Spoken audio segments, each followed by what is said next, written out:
page. Okay. Yeah. So right now we are broadcasting. We are not yet going on live, but live will go when we start actually session. This we have open for public to join, participants to join basically. Right. So this is a webinar. So basically what happened is, in this webinar, the panel members can speak and share their videos and share their screens. But the attendees have three options: to raise Q&A, raise their hands, or type in chat. So Right. me and Sangeeta ji will be monitoring it live. That if somebody is typing any question or somebody is typing in chat, so that way we will be allowing them to speak after your both of your session are over. So maybe in the last 10 minutes, we'll ask participants to raise their hands. If they want to ask any live questions, then we allow them to speak. Otherwise, they are not allowed to speak. But if you feel that no, some people need to be conversant, we need to interact with them, we'll allow them as and when required. Right, sir? Sure. Sangeeta जी आप मुझे वो अमर उजाला का live link भेज देंगे WhatsApp पे so that हाँ, sir जैसे शुरू करेंगे we'll send it to you. हाँ, so that I'll also share it on my page. Sure. Right, sir. नवीन जी आप भेज देंगे ना? हाँ जी, हाँ जी. हाँ जी. और ये वेबिनार खत्म होने पर सर आपको व्हाट्सएप पे भी नवीन जी लिंक भेज देंगे. दोनों जो रिकॉर्डिंग हुई है वो भी आपको भेज देंगे और कल इसका प्रेस रिलीज आएगी वो भी हम आपके साथ कल शेयर कर लेंगे. Thank you. Thank you.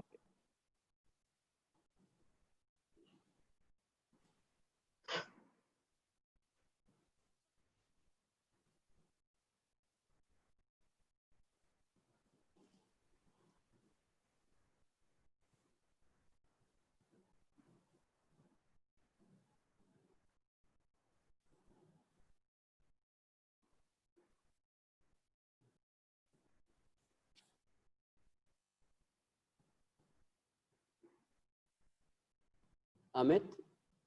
हाँ जी सर. सन्नाटा मैंने क्या हो गया? Hello.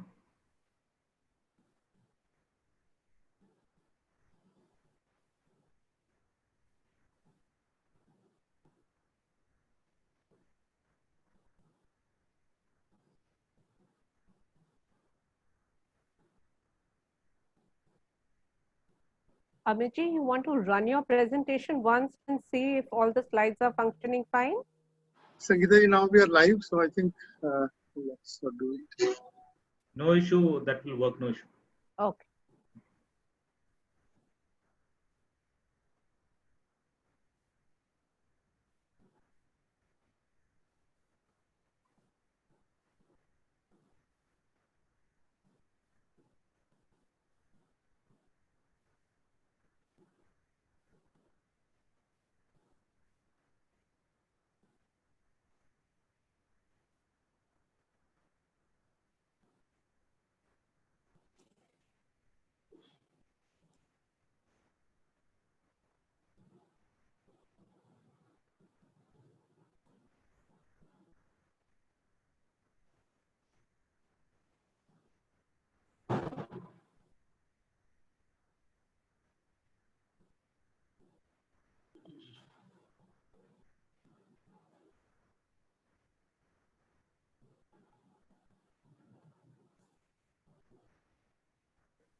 Institute for career studies study hall educational foundation के सहयोग से चलाया जा रहा है। इस वेबिनार की श्रृंखला में हमारे मीडिया पार्टनर हैं अमर उजाला। आज के वेबिनार का विषय है साइबर सिक्योरिटी यानी साइबर सुरक्षा, जिसके अंतर्गत वे सारी प्रैक्टिसेस, टेक्निक्स या व्यवहार आते हैं जिनके माध्यम से हम अपने नेटवर्क्स, अपने उपकरण या इक्विपमेंट्स या कार्यक्रम और डेटा को सुरक्षित रख सकते हैं। हम अक्सर सुनते आए हैं कि किसी का ईमेल अकाउंट हैक हो गया या किसी के बैंक अकाउंट से पैसा निकल गया या फेसबुक इत्यादि सोशल मीडिया साइट से किसी की निजी जानकारी गलत तरीके से उपयोग कर ली गई। ऐसे हादसे इसलिए होते हैं क्योंकि या तो हमें जानकारी नहीं होती और या फिर हमसे लापरवाही हो जाती है। आजकल हमारा सभी काम ऑनलाइन हो गया है, जैसे socialising, shopping, banking, entertainment, politics संबंधी जानकारी लेना, रेल रिजर्वेशंस कराना, बिल्स पे करना इत्यादि इत्यादि। ऐसे में यदि हम ऑनलाइन सुरक्षा के कायदे कानून से अवगत नहीं हैं, तो कभी भी हम धोखा खा सकते हैं। आपको साइबर सुरक्षा संबंधित जानकारी देने के लिए आज हमारे साथ एक बहुत खास मेहमान है। आप हैं प्रोफेसर त्रिवेणी सिंह जी। आप सुपरिटेंडेंट ऑफ पुलिस आजमगढ़ हैं। कानूनी व्यवस्था का प्रबंधन, सभी तरह के अपराधों की तह तक पहुंचना, उनकी रोकथाम करना, वीवीआईपी सुरक्षा, फायर फाइटिंग, साइबर सुरक्षा प्रबंधन, आपदा प्रबंधन, ई डिस्कवरी, एसेट्स की ट्रैकिंग करना, ये आपके मुख्य दायित्व हैं। लेकिन साइबर अपराध तथा फाइनेंशियल फ्रॉड संबंधी मामलों की तह तक पहुंचने में आपका अत्यंत महत्वपूर्ण सहयोग रहा है। प्रोफेसर त्रिवेणी जी, आपका इस वेबिनार में बहुत बहुत स्वागत है।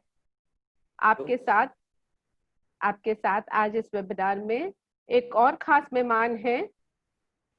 आप राष्ट्रीय सुरक्षा विशेषज्ञ हैं श्री अमित दुबे जी। आप एक जाने माने राष्ट्रीय सुरक्षा विशेषज्ञ होने के साथ साथ एक क्राइम इन्वेस्टिगेटर भी हैं। आप इंडियन इन्वेस्टिगेशन एजेंसीज तथा पुलिस डिपार्टमेंट के साथ कार्यरत हैं। आपको विभिन्न राष्ट्रीय और अंतरराष्ट्रीय साइबर सिक्योरिटी कॉन्फ्रेंसेस में संबोधित करने के लिए आमंत्रित किया जाता है। ग्लोबल साइबर इश्यूज से संबंधित आप अपने विचार और टिप्पणियां अक्सर प्रिंट और इलेक्ट्रॉनिक मीडिया में रखते हैं। भारत सरकार की डिफेंस फोर्सेस के साइबर प्रोफेशनल्स को प्रशिक्षण देने में भी आपका बहुत महत्वपूर्ण योगदान है। अमित जी, आपका भी इस वेबिनार में बहुत बहुत स्वागत है। आज का ये जो वेबिनार है उसका स्ट्रक्चर कुछ इस प्रकार होगा। पहले अमित जी, आप थोड़ा सा हमारे प्रतिभागियों को, जो कि स्टूडेंट्स हैं, यंग प्रोफेशनल्स हैं और पेरेंट्स भी हैं, अभिभावक हैं, पहले आप उन्हें बताइएगा कि साइबर सिक्योरिटी है क्या, ये क्यों आवश्यक है, साइबर क्राइम क्या होता है, कितनी तरह के साइबर क्राइम्स होते हैं इत्यादि इत्यादि। उसके बाद फिर त्रिवेणी जी बातचीत करेंगे, क्योंकि त्रिवेणी जी का हैंड्स ऑन एक्सपीरियंस है और इतना महत्वपूर्ण योगदान है साइबर क्राइम्स की तह तक जाने का। तो आप हमें अलग अलग साइबर क्राइम्स के बारे में कुछ अपने एक्सपीरियंसेस शेयर करेंगे और फिर हमारे दोनों ही एक्सपर्ट्स हमारे सारे पार्टिसिपेंट्स को साइबर सिक्योरिटी संबंधित आवश्यक टिप्स देंगे। जिसके उपरांत हमारे प्रतिभागी अपने प्रश्न रख सकते हैं। तो अब मैं अनुरोध करूंगी अमित जी से कि वे हमारे प्रतिभागियों को संबोधित करें और आवश्यक जानकारी दें। Thank you. Amit ji please. धन्यवाद संगीता जी। मेरी आवाज आ रही है आप लोगों को? हाँ जी आ रही। एंड मेरा स्लाइड्स दिख रहे हैं?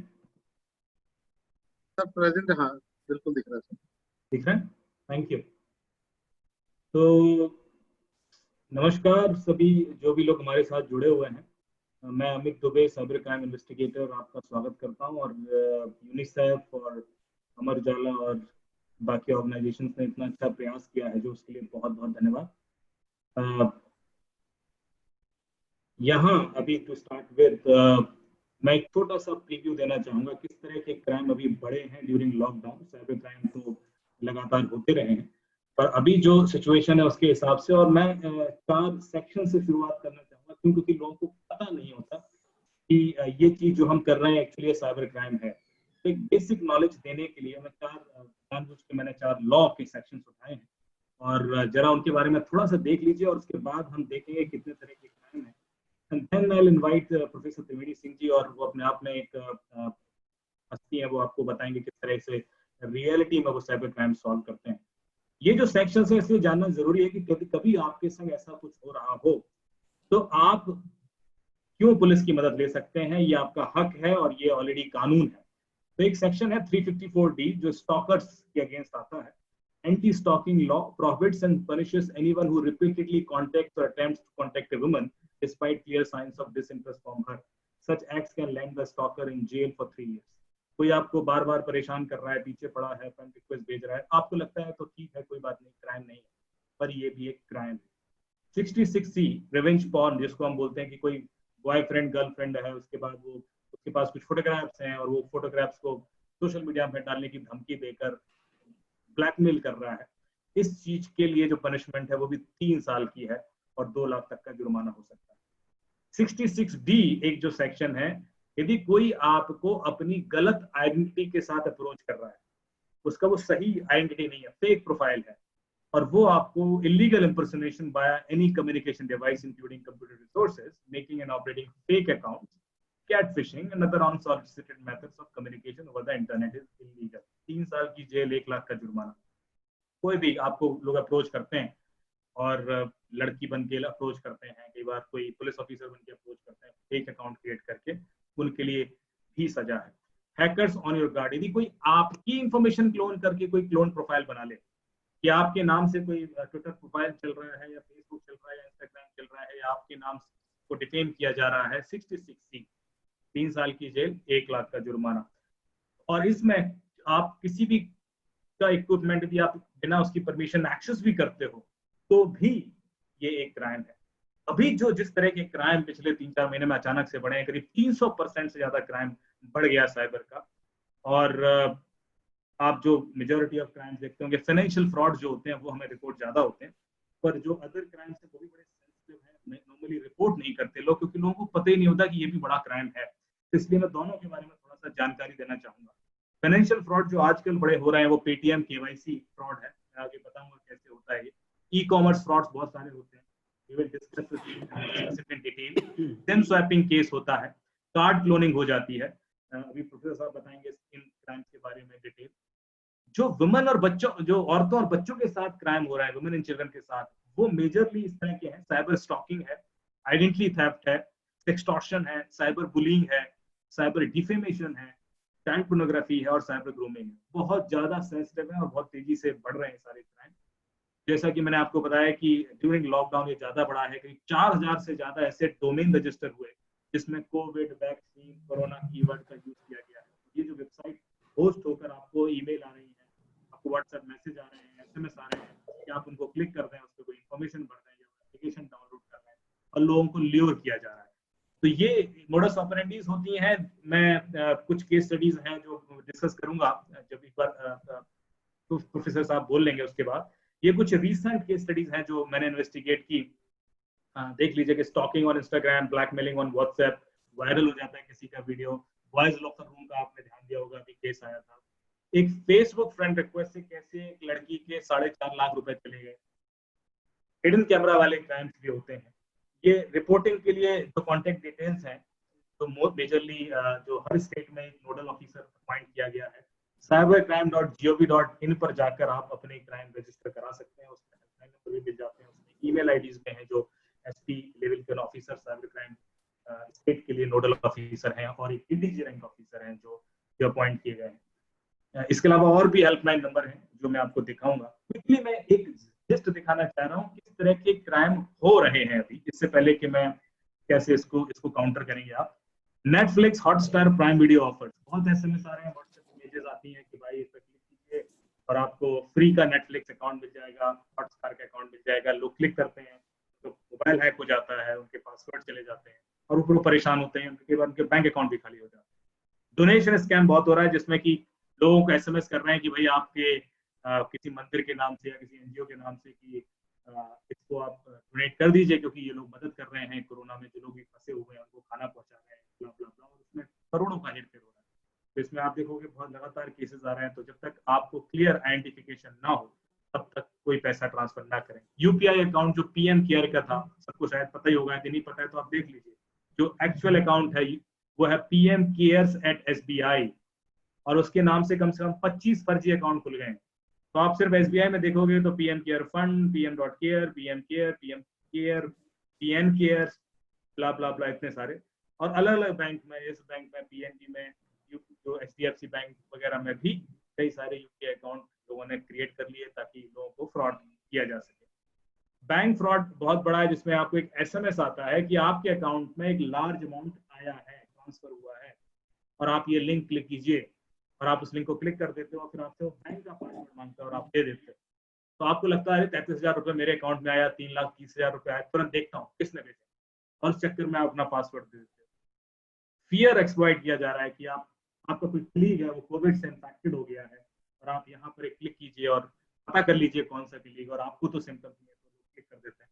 Fake online registration for ration distribution, disaster relief, grocery, sanitiser, supply, इनके लिए इतने ऐसे व्हाट्सएप और कि आप उस पर क्लिक कीजिए, आपको रजिस्टर कीजिए, आपको घर पे ये पहुंचा देंगे, राशन पहुंचा देंगे, सैनिटाइजर पहुंचाएंगे। लोग क्लिक कर देते हैं और उसके बाद वो फंस जाते हैं। फ्री जियो ऑफर बहुत चल रहा है, तो ये एक मेजर लिंक सर्कुलेट हो रहा है। लकी ड्रॉ चलते हैं, बैंक ईएमआई डिफरमेंट के फ्रॉड बहुत हो रहा है, जिसमें बैंक से कॉल आते हैं तुम्हें डिफर कराते हैं। सर बीच बीच में आपकी आवाज चली जा रही है, तो थोड़ा सा माइक के पास स्टेबल होके बोलेंगे तो ज्यादा अभी अच्छा। आ रही है? हाँ अभी ठीक है सर। दूसरा एक जो बहुत अमूमन हमने देखा है कि लोग आपके फेसबुक फ्रेंड को मैसेज करते हैं कि मैं कहीं मुसीबत में हूं और मुझे पैसे दे दीजिए, और वो आपका दोस्त उस नंबर पे पैसे भेज देता है, पेटीएम कर देता है या किसी भी यूपीआई वॉलेट के थ्रू ट्रांसफर कर देता है, और उसके बाद पता पड़ता है कि वो तो आप थे ही नहीं। ये कैसे होता है? कैसे कोई आपके नाम से फेसबुक रिक्वेस्ट या मैसेंजर पे मैसेज भेज देता है? ये हम देखेंगे, थोड़ा सा मैं बताऊंगा इसके बारे में, और कैसे इससे बचा जाए। आई टेल यू कैसे इससे बच सकते हैं। आपको ईमेल अकाउंट या फेसबुक अकाउंट हैक होने के लिए ईमेल आते हैं, जो ऑफिशियल लगेगा कि ये जीमेल से ही आया है या फेसबुक से ही आया है, तो ये ऑफिशियल ईमेल होंगे नहीं, और वो आपका लॉगिन पासवर्ड मांग लेंगे। तो आप क्या तो डराएंगे कि आपको इंटेलेक्चुअल प्रॉपर्टी राइट वायलेशन हुआ है, या आपने कोई कंटेंट ऐसा डाला है जो प्रोहिबिटेड है, तो आप प्लीज अपने उसको वैलिडेट कीजिए, और आप उस लिंक को क्लिक करोगे, लॉगिन पासवर्ड डालोगे और आपका अकाउंट है। तो ये कुछ क्विक मैंने आपको एक समरी दी है। कोविड फिशिंग के नाम से आप देखोगे ये लिंक बहुत सर्कुलेट हुए, telecom.covid19offer.live, mysafecovid19.com। आप इस पर क्लिक कीजिए, वो आपको फ्री सिम कार्ड, जियो और आइडिया के प्लान ऑफर करेंगे। आपका सारा डिटेल ले लेंगे, आपका बैंक अकाउंट, पैन कार्ड, आपके आईडी प्रूफ, सब कुछ, और फिर आपको एक लिंक भेजेंगे जिससे आप एक एप्लीकेशन इंस्टॉल करोगे और आपका फोन हैक हो जाएगा। सारा डेटा भी गया और आपका फोन भी हैक हो गया। इनकम टैक्स रिफंड के नाम पर बहुत लिंक सर्कुलेट हुए कि कोविड के दौरान सरकार आपका पैसा वापस कर रही है, इस लिंक पर क्लिक कीजिए, डेटा दीजिए, आपका पैसा वापस कर दिया जाएगा। लोग क्लिक करते हैं, वही सारा डेटा मांग लिया जाता है, और आप देखो ये लिंक 28 अप्रैल को रजिस्टर हुआ है। तो ये सारे अभी तुरंत हुए हैं। इससे पहले कि हम इसको डिटेल में समझे, मैं चाहूंगा कि I would like to invite professor Triveni Singh sir. आप इंडिया के फर्स्ट साइबर कॉप हैं। आपने करीब 250-300 से ज्यादा केसेस साइबर क्राइम की पिछले सॉल्व किए हैं, हजारों लोगों को अरेस्ट किया है, और इस तरह के क्राइम्स के बारे में जितनी गहरी आपकी जानकारी है, प्रैक्टिकल एक्सपीरियंस है, वो शायद ही किसी और का भारत में हो। तो मैं चाहूंगा कि सर आप आए और थोड़ा सा अनुभव हमारी ऑडियंस के साथ शेयर करें। Professor Triveni Singh. Thank you Amit. मेरी आवाज आ रही है? सर एको कर रही है आवाज आपकी। मेरी आवाज आ रही है? सर सर अब प्रॉपर नहीं है, थोड़ा सा लगता है नेटवर्क का इशू है। आवाज आ रही है? अब ठीक है, अब क्यों ठीक कर रही है? नहीं, अब ठीक है सर। अब आवाज आ रही है? जी जी जी, अब ठीक है। हाँ ठीक है, अब ठीक है सर। ठीक है। देखिए अमित ने काफी कुछ बताया, अभी और बताएंगे अमित। अब आवाज आ रही है? ठीक है। तरह से हम शिकार हो सकते हैं।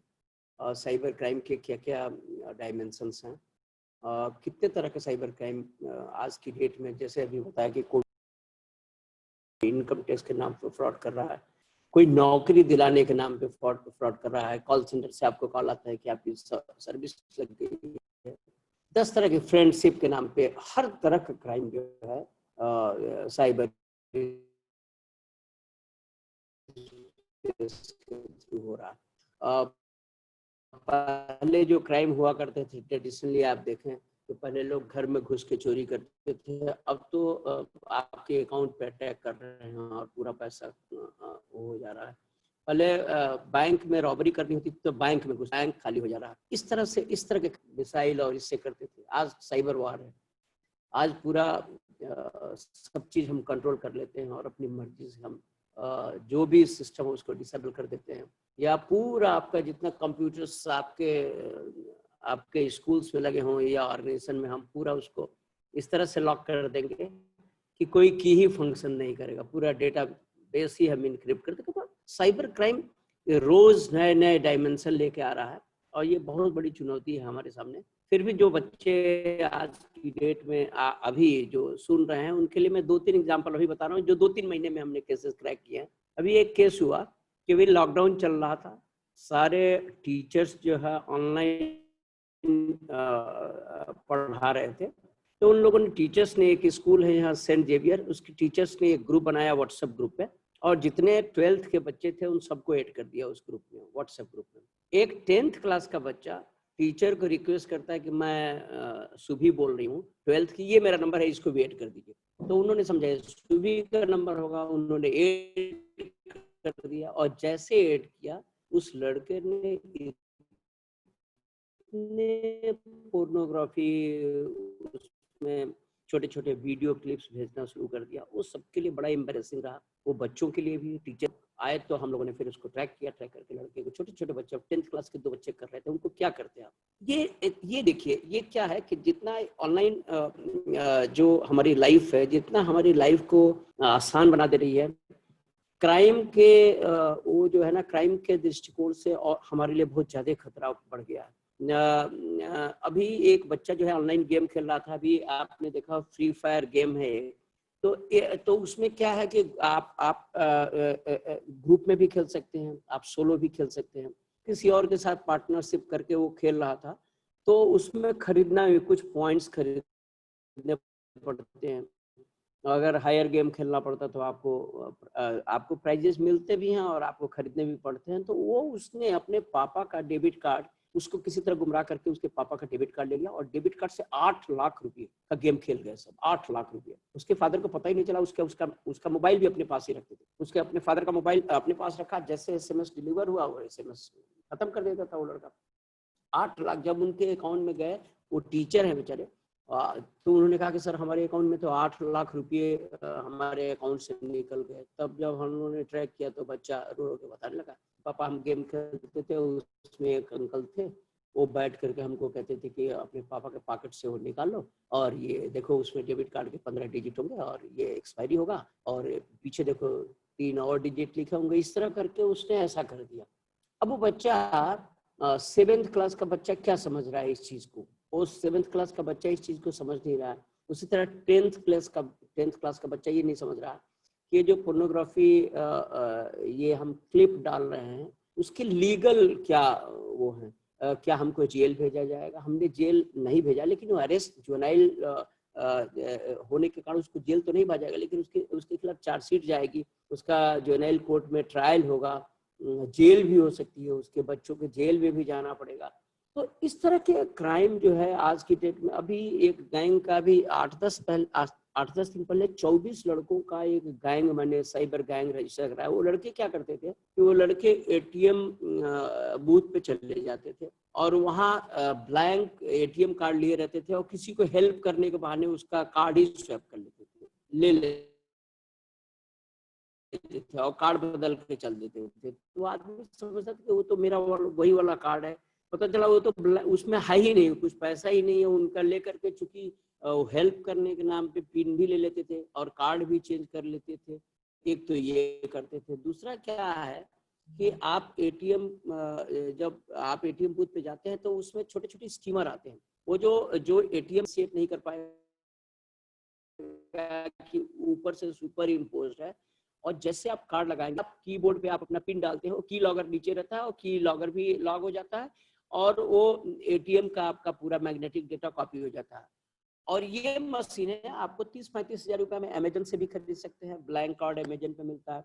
ये जो स्कीमर डिवाइस आपको 3-3.5 से लेकर 7,000 रुपये तक मिलता है। जो आप प्रिंटिंग है, रीडर और राइटर, ये मशीनें आपको करीब 24-25 हजार, इसलिए 30-35 हजार रुपया खर्चा करने पे आप किसी का भी कार्ड क्लोन करके तुरंत जा करके, मेरा कार्ड मेरे पॉकेट में, अब मेरा क्लोन कार्ड मेरे घर के बाहर मशीन पे यूज हो रहा है, आप समझते हैं मेरा तो कार्ड मेरे पास है और आपका पैसा विड्रॉल हो रहा है।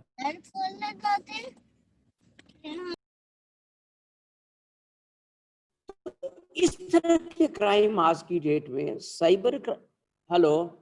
आज की डेट में साइबर क्राइम की दुनिया जो है फेसबुक पे है। फेसबुक पे देखिए, अभी हम लोगों ने एक गैंग पकड़ा था, वो क्या काम करता था, वो फेसबुक हैक कर लेता था। तो लोग ये सोचते थे फेसबुक कैसे हैक करता होगा, तो फेसबुक हैक करना ऐसे करते थे सब कि आपकी आईडी हमको पता चल गई और हम रैंडम में ट्राई करते थे, मोबाइल नंबर बस डालते थे पासवर्ड में।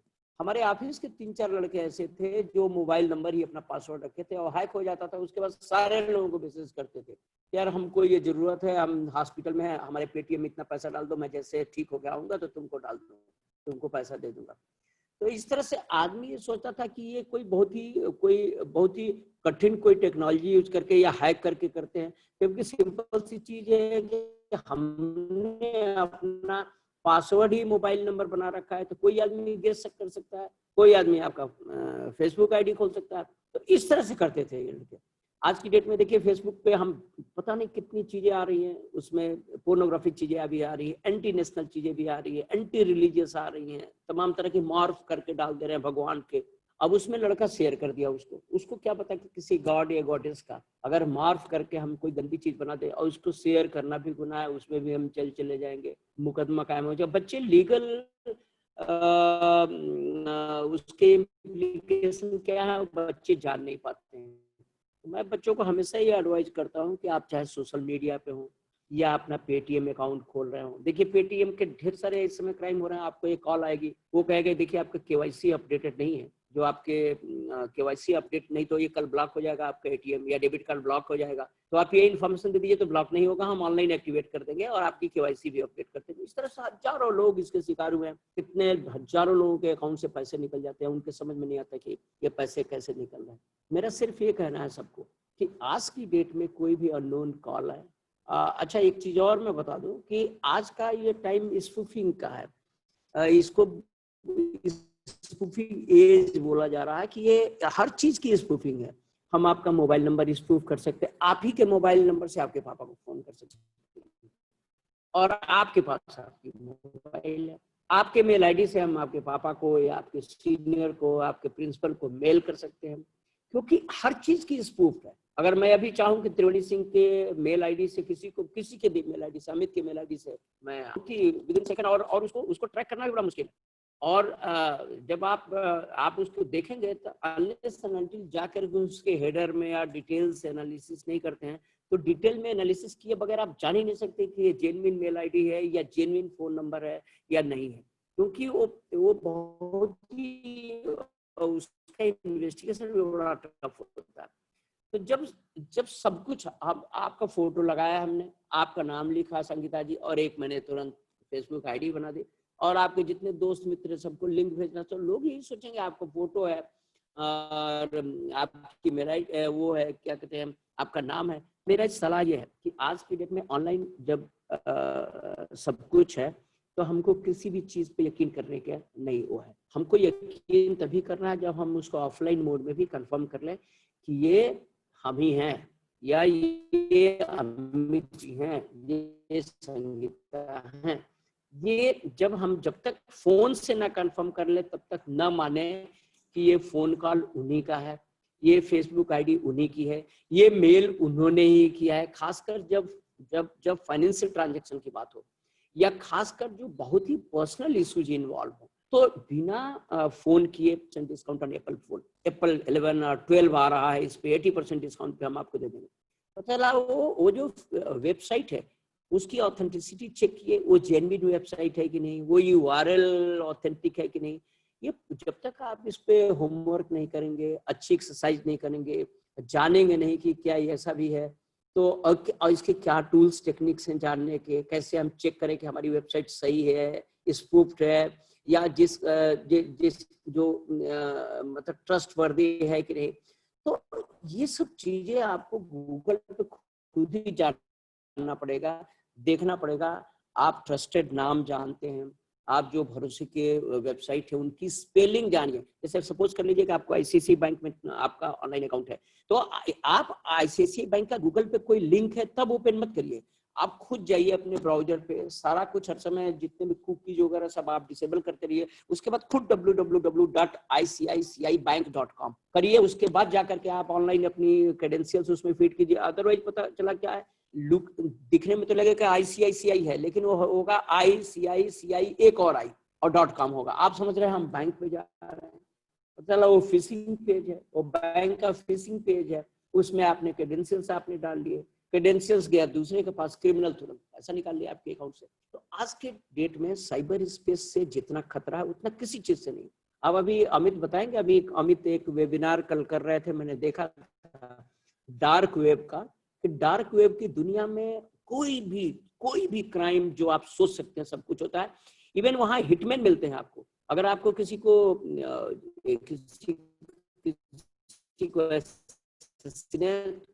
कराना है, किसी को मर्डर कराना है, किसी को कुछ भी कराना है, तो आपको यू कैन हायर सर्विसेज। आपको कोई वेबसाइट हैक कराना, कुछ भी, आपको मनी लॉन्ड्रिंग करना है तो मनी लॉन्ड्रर है, आपको जो कुछ भी फेक केवाईसी चाहिए तो उसका अलग है, डेटाबेस चाहिए तो अलग है, बैंक का सारा डेटा चाहिए वो अलग है, कुछ भी आप करा लीजिए। ये दुनिया है डार्क वेब की। तो ये जो साइबर का अंडरवर्ल्ड है, या साइबर की जो एक काली दुनिया है, उसके बारे में भी हमको जानना है, साइबर के क्या खतरे हैं वो भी जानना है। बड़ा अच्छा लगता है जब हम मोबाइल फोन यूज करते हैं, उसमें नेट होता है, लेकिन हमारा मोबाइल फोन कॉम्प्रोमाइज है। आप सोच सकते हैं कि आपका मोबाइल फोन कॉम्प्रोमाइज हो जाएगा तो आपके घर में जितनी बातें हो रही हैं सब कोई सुन सकता है, आप जो कि इस पे चैट कर सकते हैं वो कोई रीड कर सकता है, आप जो फाइनेंशियल ट्रांजेक्शन करता है उसकी ओटीपी आती है वो भी रीड कर लेता है। अभी हम लोगों ने 2-3 महीना पहले मैंने एक केस किया, तो एनी डेस्क डाउनलोड करवा देते थे आपके मोबाइल पे, और जब भी ओटीपी आता था खुद ही रीड करके उसने कहा, अब हम तो जानते नहीं, अब उन्होंने कहा भाई देखिए आपको एक एप्लीकेशन प्ले स्टोर पे जाकर डाउनलोड करना पड़ेगा। अब वो एप्लीकेशन एनी डेस्क देखिए लिखा होगा, इसको डाउनलोड करिए, उसमें देखिए एक पासवर्ड होगा, वो हमको दीजिए, तो पासवर्ड आपने दे दिया, अब वो कनेक्ट हो गया, दोनों मोबाइल कनेक्ट हो गए। अब जैसे वो ट्रांजेक्शन करने की बात आई, आपके बैंक से जो ओटीपी आया, वो ओटीपी तुरंत वो रीड कर रहा है, आपसे पूछ भी नहीं रहा, रीड किए जा रहा है, डाले जा रहा है, पैसा निकाले जा रहा है। जब इतने ढेर सारे खतरे हैं, तो इसमें कुछ बड़े लोग भी हैं, कुछ बच्चे भी हैं। एक चीज जो मैंने किया, क्योंकि इस दुनिया से मैं भी डर गया, एज ए पुलिस अफसर 600+ लोगों को जेल भेज चुका, लेकिन मैं भी डरता हूँ इसमें। तो जो मेरा सैलरी अकाउंट था, सबसे पहले मैं एक दिन बैंक में गया, और बैंक में जाकर के बैंक मैनेजर से कहा कि मेरा सारा कुछ डिसेबल कर दीजिए, मेरा इंटरनेशनल ट्रांजेक्शन डिसेबल करिए, मेरा क्रेडिट कार्ड अगर इस पे है तो उसको डिसेबल कर दीजिए, हमारा डेबिट कार्ड का ऑपरेशन भी डिसेबल कर दीजिए, ऑनलाइन कोई मैं ट्रांसफर नहीं करूंगा, इसको डिसेबल कर दीजिए। जो ऑनलाइन हमारा जितना कुछ है, केवल ओनली एंड ओनली चेक से मैं ट्रांजेक्शन करूंगा। ये मैं अपने सैलरी अकाउंट को जो एसबीआई में है, मैं जाकर ब्रांच मैनेजर को लिख के बकायदे उनसे रिसीट ले लिया, कि अदरवाइज मेरा अकाउंट कॉम्प्रोमाइज होता है तो हम पैसा ले सकते हैं बैंक से, क्योंकि हमारी तो कोई गलती नहीं। मैंने कह दिया है कि ऑनलाइन मोड में मैं जिंदगी में कभी ट्रांजेक्शन करूंगा नहीं। अब मैं करता क्या हूँ कि मैं बाई चेक एक आईसीआईसीआई बैंक में मैंने अकाउंट खोला और जो हमारी जरूरत की 50,000 या 1 लाख रुपए जो खर्चे हैं उतना मैं ट्रांसफर करके जब वो खत्म हो जाता है फिर मैं उसी से ले जाता हूँ, चेक डाल देता हूँ और फिर उस पे मैंने क्रेडिट कार्ड ले लिया, डेबिट कार्ड ले लिया, उसी पे मैंने पेटीएम कर दिया। अगर जाएगा तो 1 लाख रुपया मेरा जाएगा, जब मेरा पूरा अकाउंट ही हैक नहीं होगा। तो ये ढेर सारे प्रिकॉशंस है। दूसरा, कोई भी अननोन, आज की डेट में मैं कोई अननोन मेल नहीं खोलता। हमको पता है कि हम कहाँ से मेल लाने, सिर्फ वही मेल खोलता हूँ, मैं कुछ खोलता ही नहीं, क्योंकि दुनिया भर के मेल आ रहे हैं, दुनिया भर के स्पाईवेयर आ रहे हैं। आपकी स्पाइंग के लिए पता चला उसमें मालवेयर आ रहे हैं, वर्म्स आ रहे हैं, सब तरह तरह के मालवेयर आ रहे हैं, वो जो पूरा आपका सिस्टम कॉम्प्रोमाइज कर रहे हैं पूरा। आपको चाहे तो कोई आदमी कुछ भी कर सकता है, तो आपको खोलने की जरूरत नहीं। किसी का नंबर अगर सेंसिटिव कोई बात करना है तो मैं देख लेता हूँ कि ये नंबर कहीं ऐसा तो नहीं कि स्पूफ है, मेल कहीं ऐसा तो नहीं कि स्पूफ है। फेसबुक पे मैं आज की डेट में एकदम भी नहीं रहता, इसलिए नहीं रहता कि पता नहीं हमारे या तो बिना फोन किए आप फ्रेंड बना लेते हैं। वो फ्रेंड कौन है, क्रिमिनल है, आपके घर के बगल वाला है, या कौन है वो, जो दादाजी दिख रहा है वो बच्चा है, या जो बच्चा दिख रहा है वो दादाजी है, ये पता ही नहीं चलता। इसलिए मैं कह रहा हूँ कि ऑनलाइन की दुनिया बड़ी खतरनाक हो गई है। अगर इसमें आप सतर्क नहीं रहेंगे, सजग नहीं रहेंगे, तो आप कभी भी शिकार हो सकते हैं। कभी भी किसी भी तरह का, चाहे वो फाइनेंशियल हो या आपकी पर्सनल लाइफ कॉम्प्रोमाइज हो सकती है, या आपके ही पिक्चर को मार्फ करके बहुत ही गलत तरीके से पेश किया जा सकता है, वायरल किया जा सकता है, और इसमें पता नहीं कितने बच्चे सुसाइड कर ले रहे हैं। तो इन सब चीजों से जितनी जरूरत हो ऑनलाइन पे उतनी ही इंफॉर्मेशन अपने बारे में रखिए। फेसबुक अकाउंट खोलते हैं, फेसबुक अकाउंट में बहुत ही मिनिमम आप अपने बारे में दीजिए, मिनिमम चीजें आप शेयर करिए। कहीं भी ऑनलाइन ज्यादा चीजें शेयर करने की जरूरत नहीं। फाइनेंशियल डेटा तो एकदम ही नहीं शेयर करना। कोई आपको बैंक की कॉल आती है, ये आता है कि नौकरी लग गई, तो ये सब चीजों पे यकीन नहीं करना जब तक आप उसको कंफर्म ना कर लें, अदरवाइज आप धोखे के शिकार हो सकते हैं। और सारी चीजें जो है आपको टूल्स और टेक्नोलॉजी, कैसे केस क्रैक करते हैं हम, या कौन कौन से तरीके हैं। देखिए आज की डेट में आपको कंप्यूटर साइंटिस्ट बनने की जरूरत नहीं है। ये जरूरत नहीं कि आप आईआईटी मुंबई से बीटेक कंप्यूटर साइंस, नहीं। अब तो सारे टूल्स बने बनाए ऑनलाइन आप गूगल से डाउनलोड कर लीजिए, और किसी को हैकिंग के सारे टूल्स हैं, और आपको ट्यूटोरियल्स मिल रहे हैं। आप यूट्यूब पे जाइए, किसी भी चीज का ट्यूटोरियल बनाए। मैं एक गैंग पकड़ा था, लड़का केवल 10th में पढ़ता था, और यूट्यूब पे जाकर के क्लोन चेक कैसे बनाते हैं, चेक की क्लोनिंग कैसे करते हैं, और चेक करोड़ों रुपए का ट्रांजेक्शन किया था वो, और 10th में पढ़ता था, 10th सेंट्रल स्कूल में लखनऊ में जब था। 3 बार उसको मैंने अरेस्ट किया। वो जब भी छूट गया था तो यही काम में लग जाता था, क्योंकि ट्यूटोरियल ऑलरेडी है। आप यूट्यूब पे किसी भी आप लिखिए हैकिंग ट्यूटोरियल, आपको तुरंत मिल जाएगा। बैंक हैक ट्यूटोरियल मिल जाएगा। आप कोई भी चीज आपको ट्यूटोरियल के रूप में, तो जो अगर क्रिमिनल माइंड के लड़के हैं, जो जो जो उसी तरह का दिमाग है जिनके पास, वो ट्यूटोरियल है, उससे सीख करके अपना करने लग गए।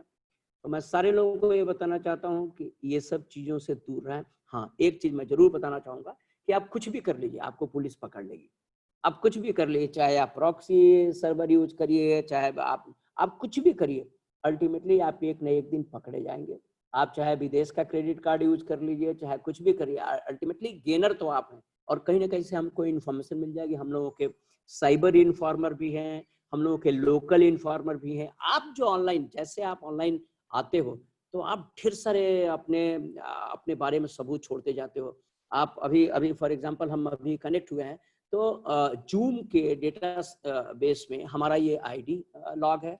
हम किस आईपी से कनेक्टेड है ये भी जूम को पता है। तो अगर जूम को हम लेटर लिखें, अभी अगर पुलिस अफसर, मैं जूम का जो हेड है उसको मैं लेटर लिखूं कि ये वेबिनार हुआ था, इसमें कौन कौन लोग पार्टिसिपेट किस आईडी से हुए थे और किस आईपी एड्रेस से हुए थे, तो जूम को बताना पड़ेगा। इसलिए मैं कह रहा हूँ कि ऑनलाइन क्राइम करने के बारे में मैं कभी ये नहीं कहता। लोग न जानते हुए भी छेड़खानी करना शुरू कर देते हैं, या सोचते हैं कि हम पकड़े नहीं जाएंगे। लोग कहते हैं ना कि प्राइवेट ब्राउजिंग कर लो तो नहीं पकड़े जाओगे। अरे अमेरिका, वहाँ की अफ्रीकन कोई प्रॉक्सी यूज कर लो, किसी दूसरे कंट्री की प्रॉक्सी यूज करके क्राइम कर लो, नहीं।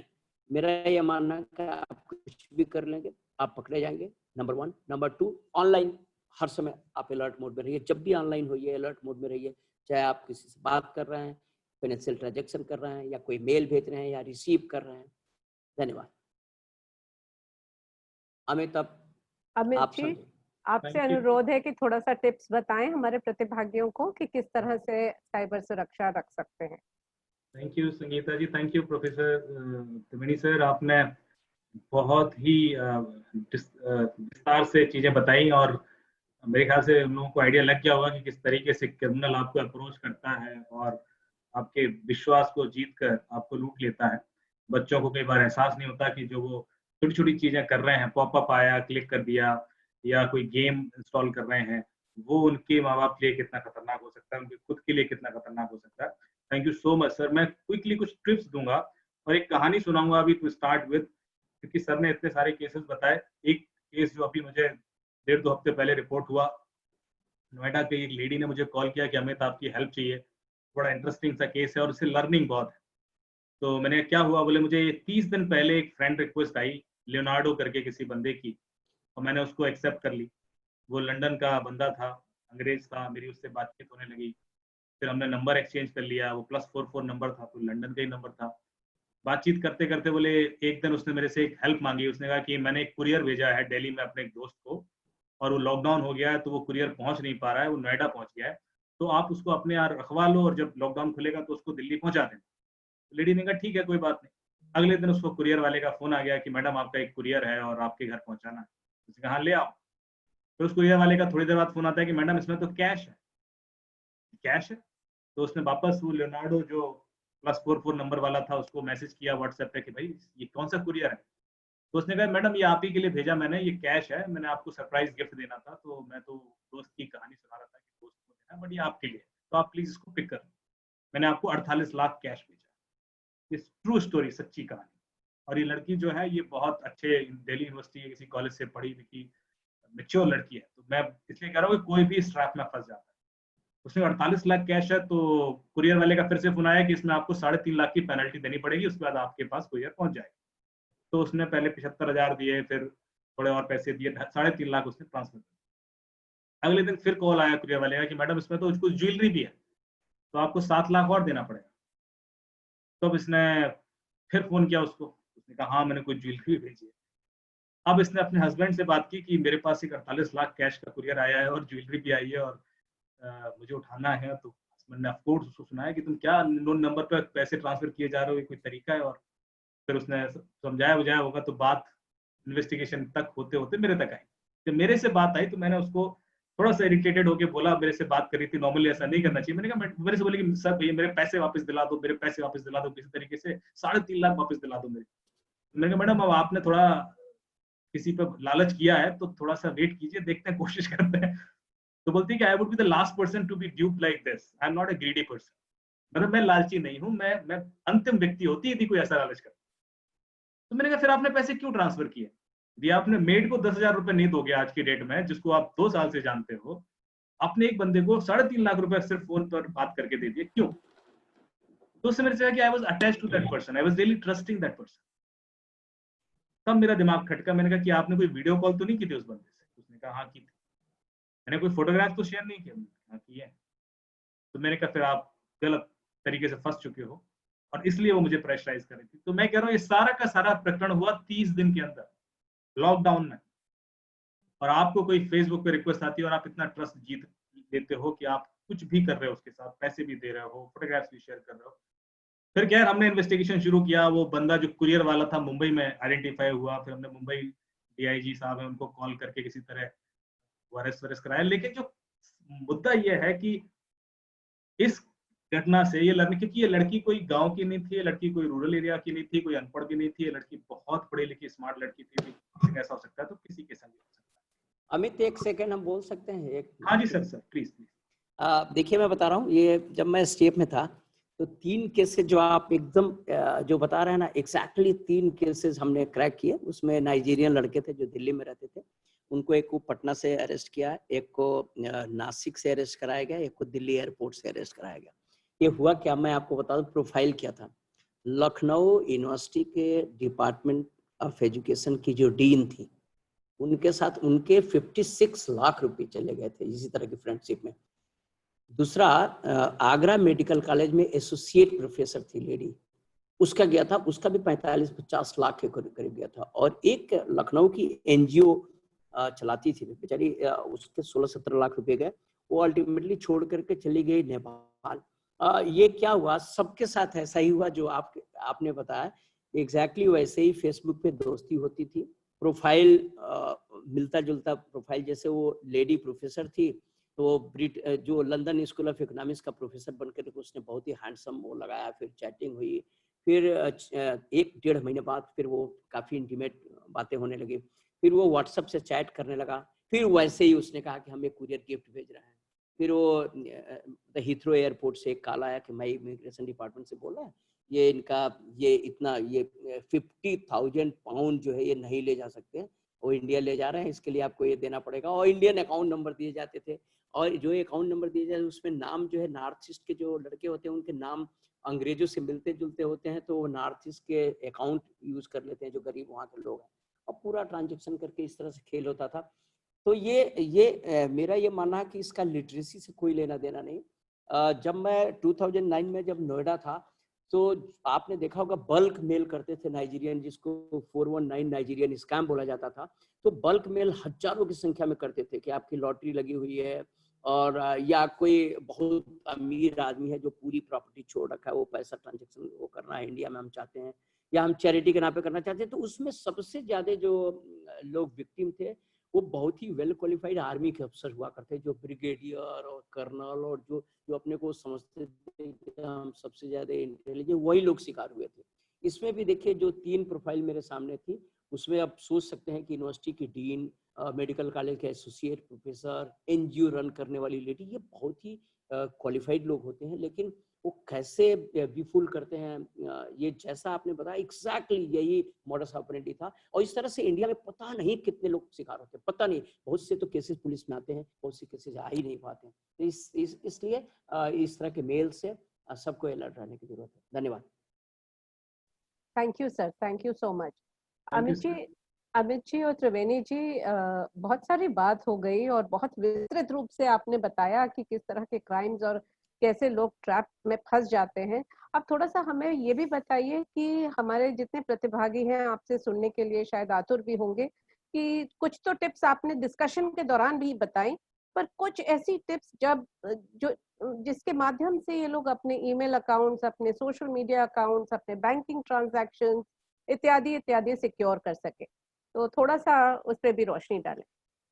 देखिए 2 चीजें मैं आपको बता रहा हूँ, आपको स्लाइड दिख रही होगी। किसी भी कोई भी लिंक आता है आपको व्हाट्सएप पर या एसएमएस पर या ईमेल पर, कोई भी यूआरएल, उसको जब तक आपको उसका सोर्स कंफर्म ना हो जाए क्लिक मत कीजिए। और यदि आप उसको वैलिडेट करना चाहते हो कि ये फर्जी है या आपको हैक करने के लिए भेजा गया है, तो एक वेबसाइट है, यदि आप याद कर पाए तो virustotal.com करके, virustotal.com पर जाकर उस लिंक को कॉपी पेस्ट कर देंगे तो आपको बता देगा, मैं आपको मैसेंजर में लिख देता हूँ कि ये फर्जी है, ये आपको फ्रॉड करने के लिए की गई है और ये कहाँ कहाँ से यूज हो रही है और कितने लोग इसमें फ्रॉड हो चुके हैं, वो सब बता देगा। दूसरी चीज, हमेशा कोई भी ईमेल आए या कोई भी, सर ने कहा कि ईमेल भी स्पूफ हो जाती है, मोबाइल नंबर भी स्पूफ हो जाता है, व्हाट्सएप भी आपको किसी ऐसे नोन नंबर से आ सकता है। तो आप उसका पहले वैलिडेट करें कि यार ये कुछ गड़बड़ लग रहा है, मेरे से कह रहा है कि एप्लीकेशन डाउनलोड कर लो, ये क्यों मेरे से कहेगा एप्लीकेशन डाउनलोड, तो एक बार सोच करो क्या तुमने भेजा, मुझे फोन करके पता कर लो। कोई वेबसाइट है जो आपको ऐसा लगता है कि मेरी कॉलेज की है, मेरी स्कूल की है, पर वो कई बार एक लेटर इधर उधर करके क्लोन्ड वेबसाइट होगी, वैसी ही रही होगी, तो हमेशा वेरीफाई करें यदि उस वेबसाइट पर कुछ भी आपको डाउट लगता है कि आपसे कुछ क्लिक करने को बोल रहा है, कुछ डेटा भरने को बोल रहा है। कोई भी आदमी आपसे अननेसेसरी डेटा नहीं मांग सकता, आपसे कोई एप्लीकेशन इंस्टॉल नहीं करा सकता। Never ever install any application. कोई आपको कितना भी बोले, किसी के कहने से कोई एप्लीकेशन इंस्टॉल कभी मत कीजिए। एनीडेस्क, टीमव्यूअर और एक और 2-3 एप्लीकेशन ऐसी, एनीडेस्क, टीमव्यूअर और एक क्विक सपोर्ट, ये 3 एप्लीकेशन है जो लोग बहुत इंस्टॉल करा के आपके फोन का पूरा मिरर बना लेते हैं, पूरा रिमोटली एक्सेस करके कंट्रोल कर लेते हैं, वो देख भी सकते हैं। कोई भी suspicious URL with in email हो तो उसको देखिए। कोई डोमेन कोविड से रिलेटेड हो, कोई आपको डरा रहा हो, कोई आपको लालच दे रहा हो, 4 बार सोचिए उसको क्लिक करने से पहले, उस चीज को करने से पहले। कोई भी चीज फ्री में नहीं आती है, तो हमेशा वो आपका लालच देंगे या आपको डराएंगे या आपको किसी चीज के लिए मोटिवेट करेंगे। तो 2-3 चीजें तरीके होते हैं जिसके वो आप तक पहुंच। किसी भी ऐसी ईमेल को रिस्पॉन्ड नहीं कीजिए जिसका आप सोर्स नहीं जानते, और कभी अपनी फाइनेंशियल इंफॉर्मेशन तो उसके साथ शेयर कभी मत कीजिए। और मान लो आपके संग कभी कुछ हो जाए तो रिपोर्ट कैसे करना है वो मैं आपको बता रहा हूँ। How to remove objectionable content from social media websites, registering a complaint. 3 चीजें याद रखिए।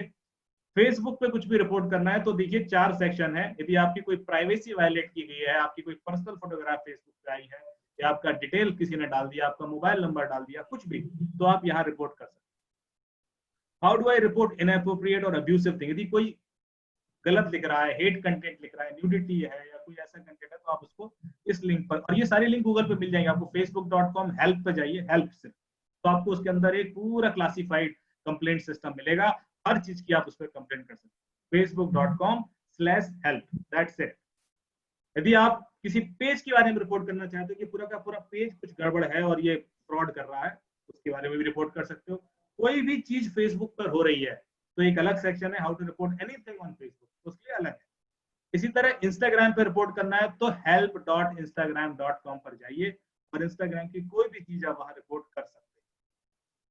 और टिकटॉक पे रिपोर्ट करना है तो जैसे आप टिकटॉक वीडियो है, यहाँ ऊपर 3 डॉट होते हैं, वहां क्लिक कीजिए तो ये पेज खुल जाएगा, या नीचे एक ट्राइंगल आएगा, आपको उस ट्राइंगल पे क्लिक करेंगे तो ये 4 ऑप्शन आ जाएंगे कि ये आप क्यों रिपोर्ट करना चाहते हो, कि ये किसी और का टिकटॉक अकाउंट है और किसी और के नाम से चल रहा है, गलत कंटेंट भेज रहा है, इनअप्रोप्रिएट है, कोई भी सेक्शन में आप कंप्लेंट कर दीजिए। ऐसी इसके ये कंप्लेंट टिकटॉक के पास जाएगी, कुछ नंबर ऑफ कंप्लेंट जाएंगी, ये ब्लॉक हो जाएगा।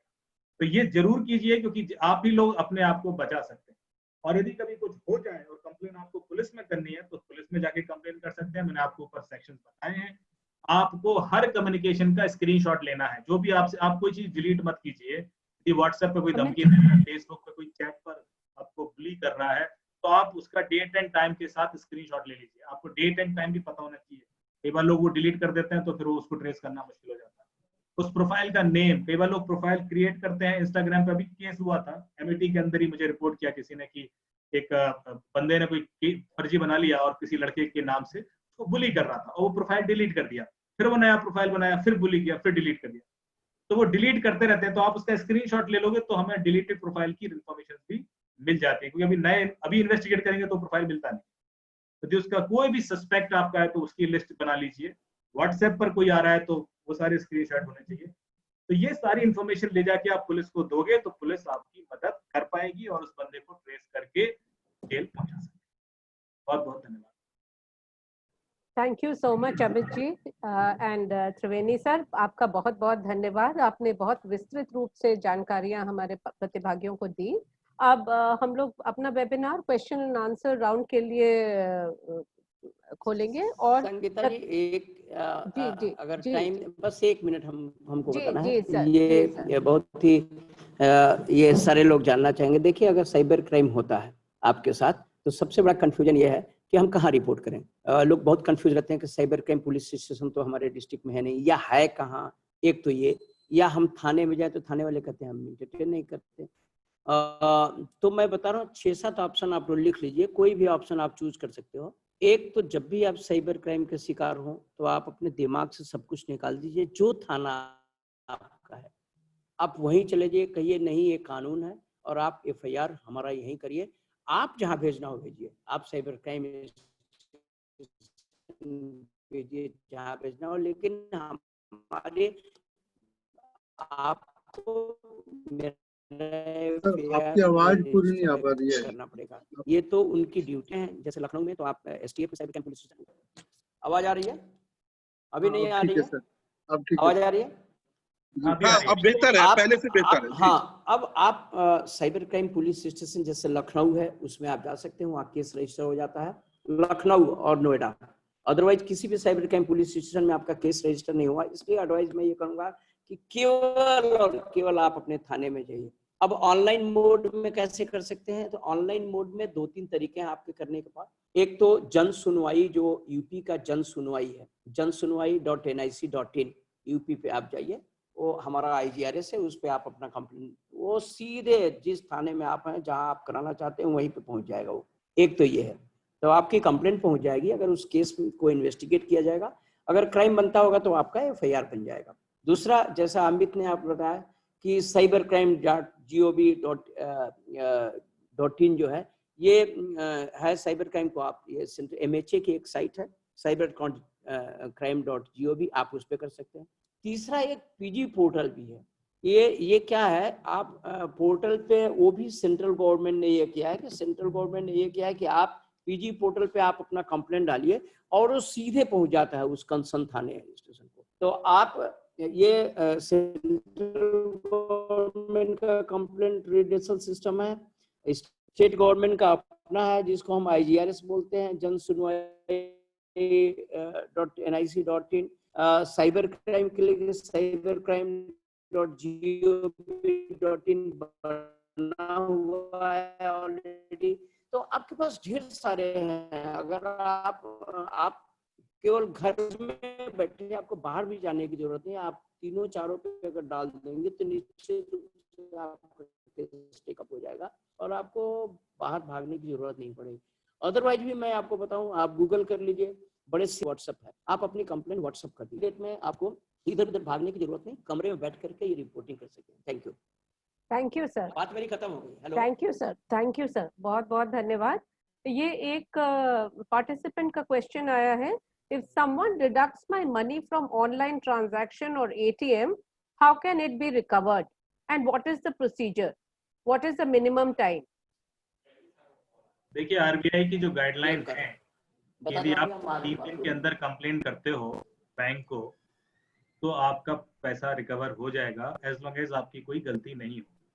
तो मेरी जो सजेशन है कि जैसे ही आपके संग यदि कुछ ऐसा हो जाता है तो एक कंप्लेन आप रिटन कंप्लेन अपने बैंक को दे दीजिए और एक कंप्लेन थाने में भी दे दीजिए, ताकि आपकी तरफ से वो complaint with in that duration हो जाए। 3 दिन के पहले हो जानी चाहिए और उसके बाद बैंक का एक्शन लेना। और उसको RBI की गाइडलाइन की कॉपी भी दे सकते हो, वो ऑनलाइन अवेलेबल है। उसमें साफ साफ लिखा है कि यदि 3 दिन के अंदर कोई कंप्लेंट करता है तो पैसा पूरा रिटर्न करना होगा बैंक को उस खाता धारक। अब इसमें अंदर कई सारे इन्वेस्टिगेशन क्लॉजेस हैं, पर जो आपकी जिम्मेवारी है कि आप पहले उसको रिपोर्ट कर दीजिए और उसके बाद बैंक को आप फॉलो कर सकते हो विद दैट गाइडलाइन कि भाई ये RBI की गाइडलाइन है, आप उस पर एक्शन लीजिए। Thank you sir. देखिए, इसमें थोड़ा सा हम क्लियर करना चाहेंगे जी। देखिए, जिस तरह के 90% केसेस में बैंकिंग एंड पे कोई गलती नहीं रहती है। अगर हमारा मोबाइल फोन कंप्रोमाइज हो गया, जैसे मैंने बताया कि एनी डेस्क हमने डाउनलोड किया, हमारा OTP रीड करके जाने लगा पैसा, इसमें बैंक की कोई गलती नहीं है। अगर हमने, जैसा ये केस हो सकता है जो बच्चा पूछ रहा है, इसमें ये भी हो सकता है कि हमने अपने क्रेडिट कार्ड के डिटेल्स किसी फॉरेन वेबसाइट पे कोई चीज कभी परचेज किया होगा, वो दे दिया और हमने उस अकाउंट को फिर वहां से डीएक्टिवेट नहीं कराया, डिसेबल नहीं कराया, तो आप देखते होंगे रेगुलर जब भी होता है वो पैसे कटते रहते हैं। तो आप ये भी देख सकते हैं। देखिए, इसमें जो ये बच्चा जो केस बता रहा है, इसमें सबसे जरूरी है कि पैसा जा कैसे रहा है, उसको जा करके बैंक मैनेजर से बात करनी पड़ेगी, उसको बैंक स्टेटमेंट निकलवाना पड़ेगा। बैंक स्टेटमेंट निकलवाने के बाद वो पैसा जहाँ जा रहा होगा कि क्यों पैसा जा रहा है, कहीं ऐसा तो नहीं कि उसका कार्ड क्लोन हो गया हो, कहीं ऐसा तो नहीं कि कोई कहीं पहले हम किसी फॉरेन वेबसाइट पे हमारा डिटेल्स पड़ा हो, वहां से पैसा निकल जा रहा हो। ये थोड़ा सा कॉम्प्लिकेटेड है। उसमें ब्रांच मैनेजर से संपर्क करें या पुलिस से संपर्क करें, तभी पता चल पाएगा कि ये पैसा कहाँ जा रहा है। Thank you sir. सर, एक और ये प्रश्न है, ये अलीमा जैदी का है कि सर, अगर विक्टिम लखनऊ में है और अक्यूज दिल्ली में है, तो लखनऊ में कहा जाता है कि क्राइम दिल्ली में हुआ है, इसलिए केस लखनऊ में रजिस्टर नहीं करेंगे। साइबर क्राइम में जुरिस्डिक्शन की क्लैरिटी कर दीजिए प्लीज। देखिए, आप जहाँ हैं, आपका मैंने बताया बेसिक पुलिस स्टेशन, जो जिस पुलिस स्टेशन एरिया में आप आते हैं, आप सिर्फ वहीं जाइए। ये उन्हीं की ड्यूटी है। ये आजकल तो कोर बैंकिंग सिस्टम है। आजकल हम ये कह नहीं सकते यहाँ से वहां से। पता चला कि बैंक का सर्वर मुंबई में है, हमारी ब्रांच आजमगढ़ में है, हम पैसा निकाल रहे हैं बनारस जा करके, तो ये तो ढेर सारे डिस्प्यूट्स खड़े हो जाएंगे। इसीलिए कानून ये कहता है कि हम जिस एरिया में रहते हैं, हम उस पुलिस स्टेशन में जाकर के अपना केस रजिस्टर कराएं और कहीं नहीं। अगर मान लीजिए थाना अध्यक्ष इंस्पेक्टर नहीं कर रहा है, तो आप उससे सीनियर अधिकारी को अप्रोच करिए, उससे सीनियर अधिकारी निश्चित रूप से आपका केस रजिस्टर हो जाएगा। इसमें किसी तरह का कोई कंफ्यूजन नहीं होना चाहिए, लॉ क्लियर है। ठीक, थैंक यू सर। जी नवीन जी, 4 प्रतिभागियों ने अपने हाथ उठाए हैं। संगीता जी, जी जी हाँ, एक जो है क्वेश्चन है कि इन्होंने अपनी बहन के बारे में लिखा है कि उनका फेसबुक पे कुछ है, वो क्वेश्चंस ले लीजिए, वो थोड़ा सेंसिटिव क्वेश्चंस है। जी जी जी जी देखिए वो लिखा हाँ है, सर पढ़ दीजिए जरा। इसने किसी ने लिखा है कि मेरी कजिन की पिक्चर फेसबुक अच्छा, पर पोस्ट हो क्वेश्चन है। रही है और हमारे पास उस आईडी का पासवर्ड और कुछ नहीं है, जी जी ऐसा कुछ उन्होंने लिखा है। हाँ सर, ये पूछ रहे हैं कि सर मेरी कजिन की पिक्चर फेसबुक पर पोस्ट हो रही है और हमारे पास उस आईडी का पासवर्ड और कुछ नहीं है, तो देखिए ये अब इसको कैसे रोका जाए? समझ गए। देखिए ये क्या हुआ, मैंने आपको बताया था, ये इनकी कजन का किसी ने फोटो ले लिया, एक फेक आईडी उन्हीं के नाम से क्रिएट करके इनका फोटो लगा दिया। अब ये कि इनके पास पासवर्ड कहाँ से होगा, यूजर आईडी इनको पता ही नहीं चलेगा क्योंकि कोई और फेक आईडी बनाए। अब ये क्रिमिनल केस है, अब ये थाने पे जाएं, थाने पे अपना केस रजिस्टर कराएं, इन्वेस्टिगेशन होगा, फिर इन्वेस्टिगेशन में उस जिस बदमाश ने किया है वो गिरफ्तार होगा, फिर इनकी फेसबुक पेज जो है उसको डिलीट वहां से किया जाएगा, डिसेबल करेगा फेसबुक वैसे भी अभी भी आज की डेट में भी, जैसा अमित ने बताया, अमित ने कुछ आपको बताया कि आप जाइए वहाँ पे जो फेसबुक का हेल्प सेंटर है, वहाँ कई 4-5 ऑप्शन दिए गए हैं, आप अब्यूज करके रिपोर्ट करिए, अपनी स्क्रीनशॉट लगाइए कि मैं हूँ, अपना आधार कार्ड का फोटो लगाइए, आप अपनी पूरी आइडेंटिटी स्टेब्लिश करिए कि हमने ये किया नहीं, हमारा फेक है, तो अदरवाइज भी वो टेक डाउन मतलब उसको उस फेसबुक पेज को हटा देते हैं और थाने में जाकर के रिपोर्ट भी कर सकते हैं। ये आगे आगे इन्होंने ये भी बोला है कि फिर उनको इस बेसिस पे ब्लैकमेल भी किया जा रहा है। हाँ, वो ब्लैकमेल किया जाएगा, तो अब ये पुलिस केस है, इनको पुलिस में जाना चाहिए और फेसबुक को रिपोर्ट, अदरवाइज ये फेसबुक को रिपोर्ट कर दे, जो अमित ने स्क्रीन पे भी दिखाया था उस तरीके से फेसबुक को रिपोर्ट करें और पुलिस में जाए। दो ऑप्शन, दोनों करना चाहिए एक साथ इनको।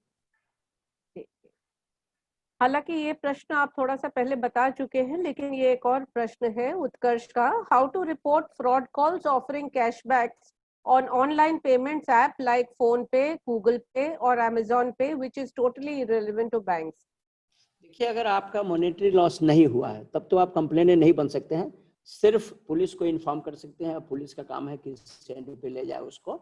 अगर आपका कुछ फाइनेंशियल लॉस हुआ है तो ये चीटिंग का केस है, आप जाइए पुलिस स्टेशन में, रिपोर्ट दर्ज कराइए, वो पकड़े जाएंगे, चाहे वेबसाइट ऑन करता हो, चाहे जैसे भी आपको चीट किया होगा वो पकड़ा जाएगा। ये thank you sir.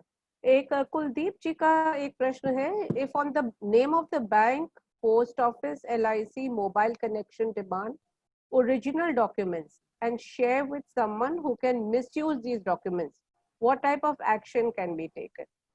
Original documents तो आपको कभी भी किसी को नहीं देना है। अब आज की डेट में तो ओरिजिनल डॉक्यूमेंट तो किसी को देना ही नहीं, कोई मांगता भी नहीं है।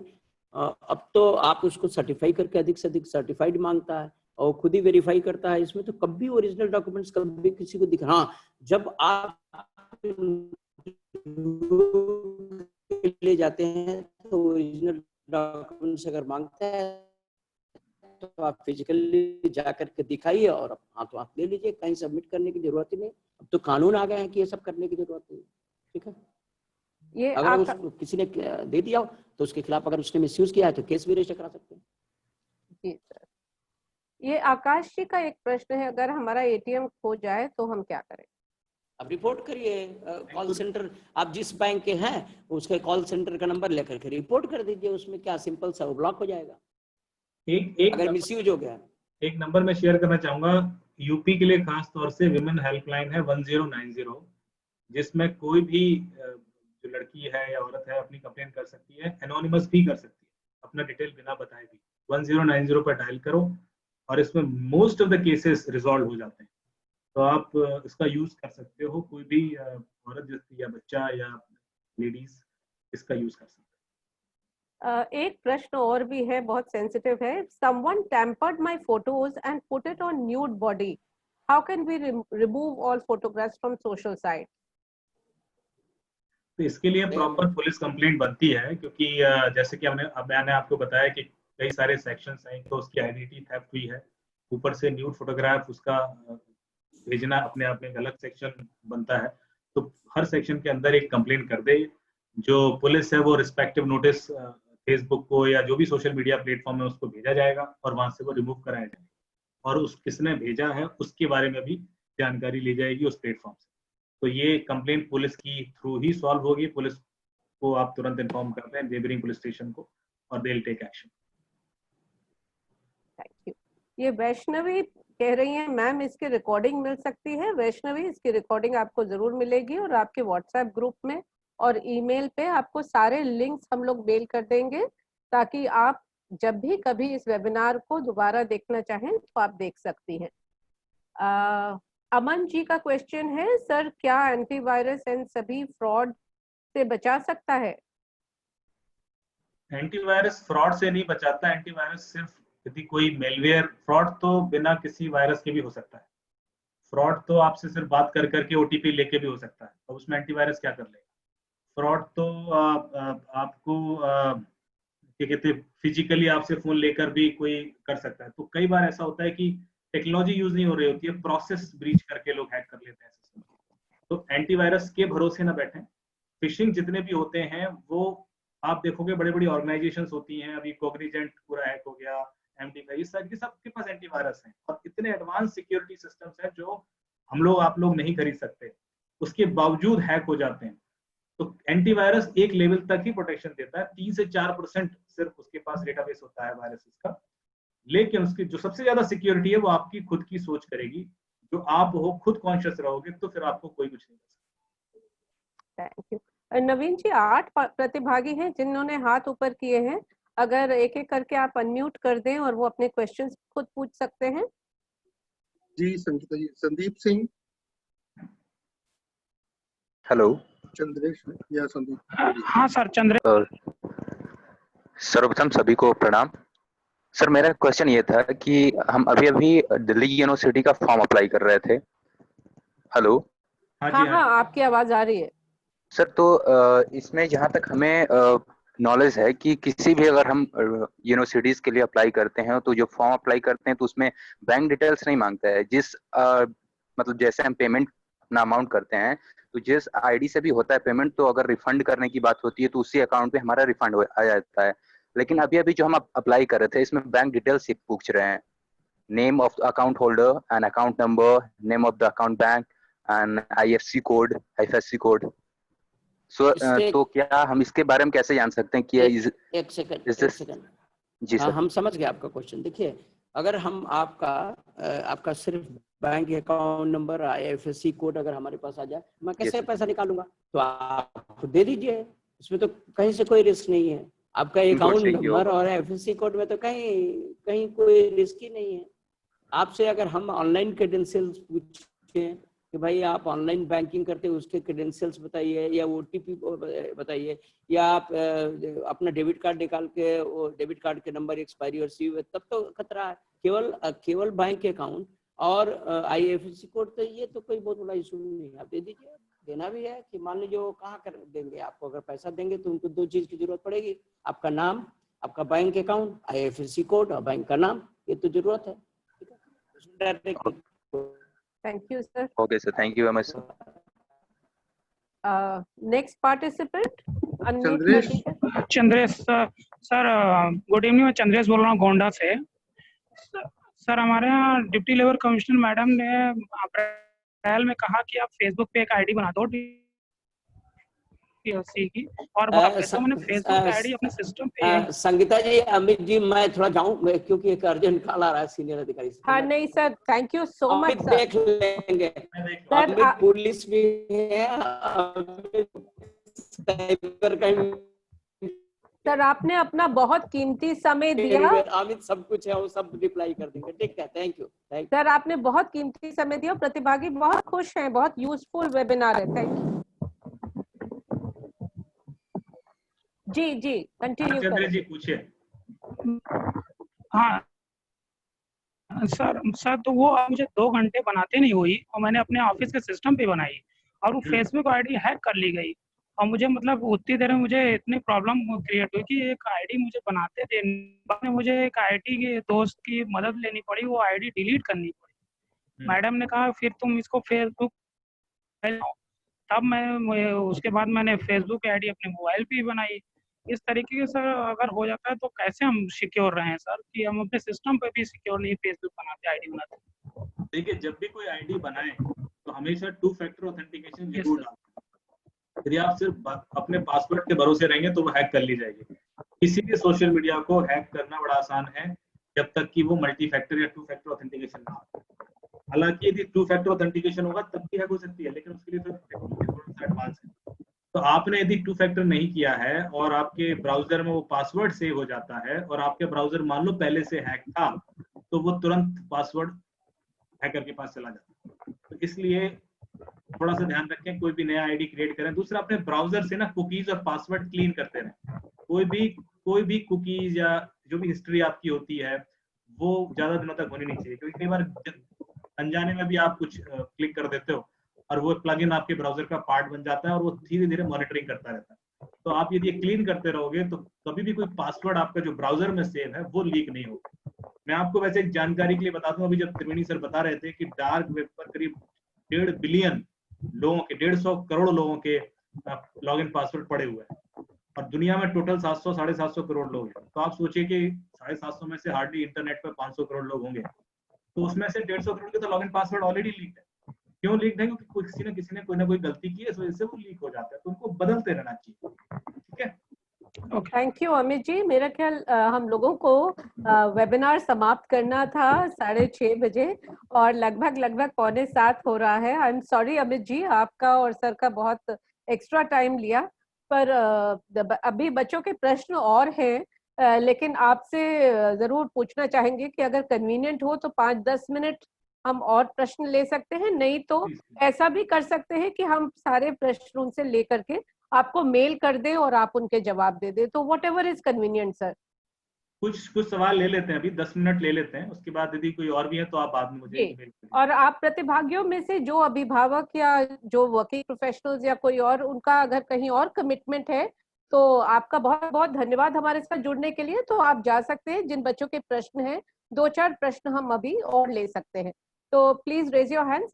नवीन जी प्लीज अनम्यूट कर दीजिए ताकि पूछ सके ये लोग। जी, ऋषभ कुमार चौरसिया और मल्लिका श्रीवास्तव। सर मैं ऋषभ कुमार चौरसिया, आवाज आ रही है सर?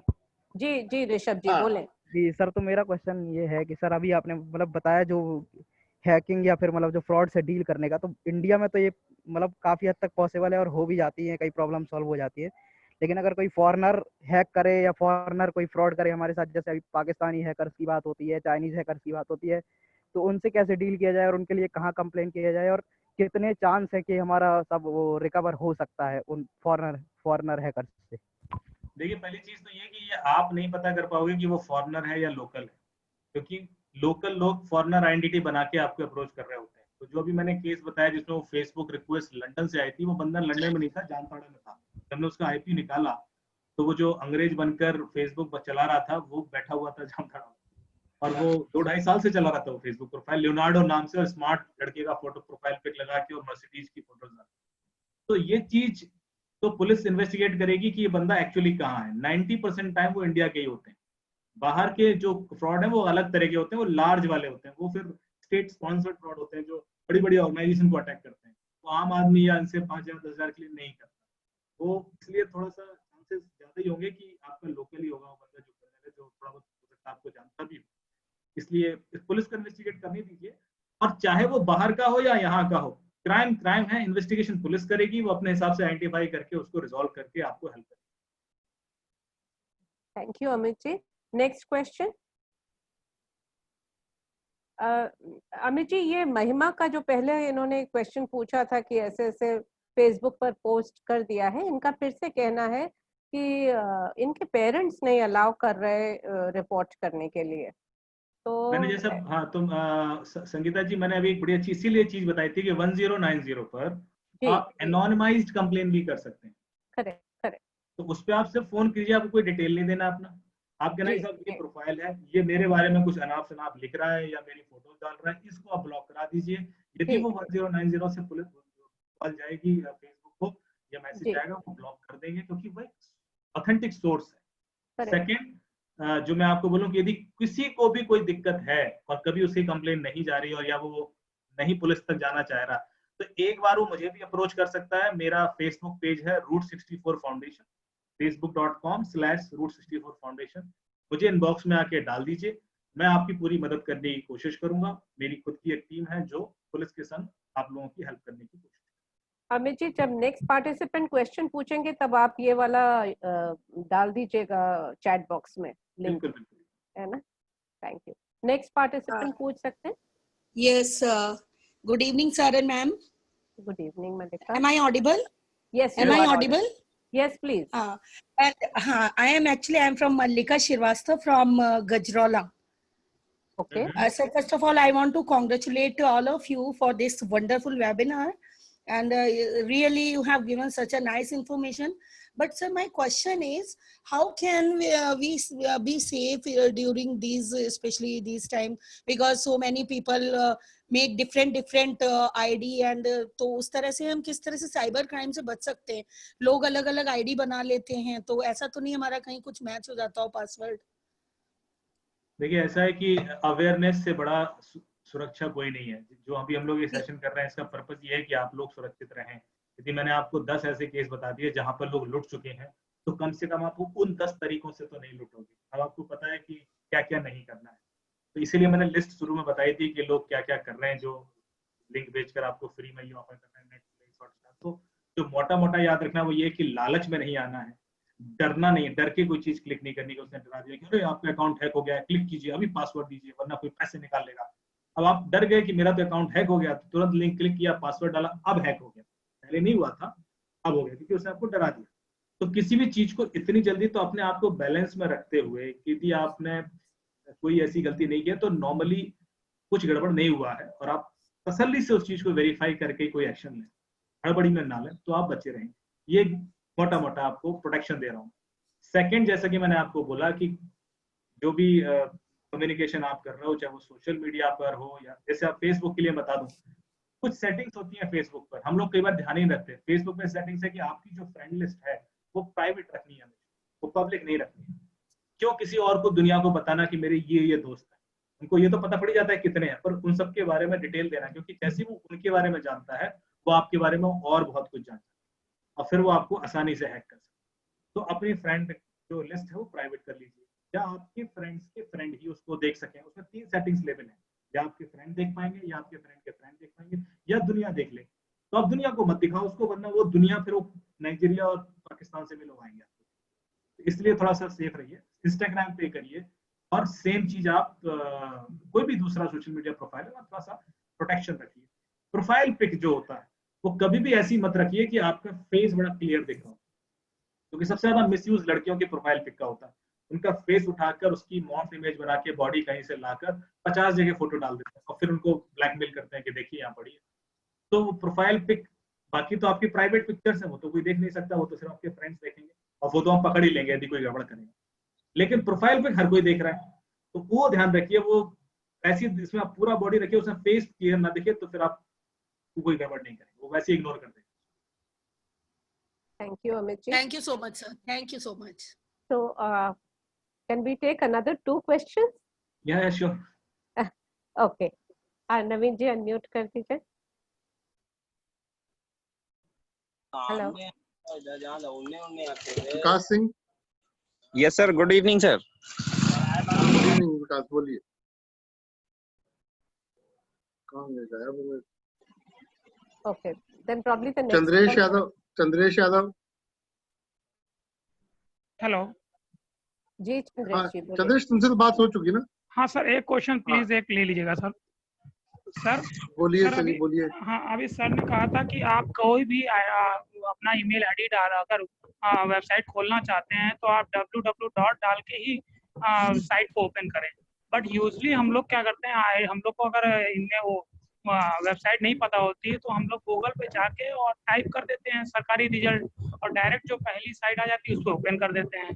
तो इस तरीके से सर कैसे बचा जाए कि हमें साइट ना पता हो और हम लोग यूजली वही सहारा लेते हैं. गूगल पे डाल के आप खोलिए, हाँ गूगल पे डाल के आप साइट खोल सकते हैं, पर थोड़ा सा ध्यान रखिए कि पहले तो वो साइट सिक्योर हो. जब आप ब्राउजर खोलोगे ना, तो जहाँ साइट का नाम आता है वहां पर एक ताला बन के आता है, छोटा सा काले कलर का ताला. यदि वो ताला लॉक्ड है तो वो साइट सिक्योर है. और यदि वो नहीं है तो फिर वो अनसिक्योर है। तो कोई भी गवर्नमेंट साइट, कोई भी gov.in साइट, कोई भी ऐसी एजुकेशन साइट, वो सिक्योर होंगी हमेशा। वो कभी ऐसे अनसिक्योर साइट पर आपका रिजल्ट पब्लिश नहीं कर सकते या कोई भी इन्फॉर्मेशन नहीं दे सकते, मेडिकल रिकॉर्ड। तो ध्यान रखिए, नॉर्मली जब गूगल करोगे तो कुछ अनसिक्योर साइट उसी नाम से मिलते जुलते नाम की आ सकती है, इसलिए आपको वार्न किया गया है कि आप खुद टाइप करें। जाहिर सी बात है, सारे नाम आप याद नहीं रख सकते, गूगल पे ढूंढोगे, ढूंढिए, पर जब वो खुले तो आप एक बार डबल चेक कर लीजिए कि वो सिक्योर थी, उसकी स्पेलिंग ठीक थी और वो सही जगह लेके गया जहां आप चाहें। ये नॉर्मली जल्दबाजी में आप करते समय इग्नोर कर देते हो, फिर फंस जाते हो। वरना ऐसे नहीं है कि आप बिल्कुल नहीं कर सकते, करना चाहिए Google Pay. Thank you sir. Thank you. Next question, last question, Pritesh Kumar. Yes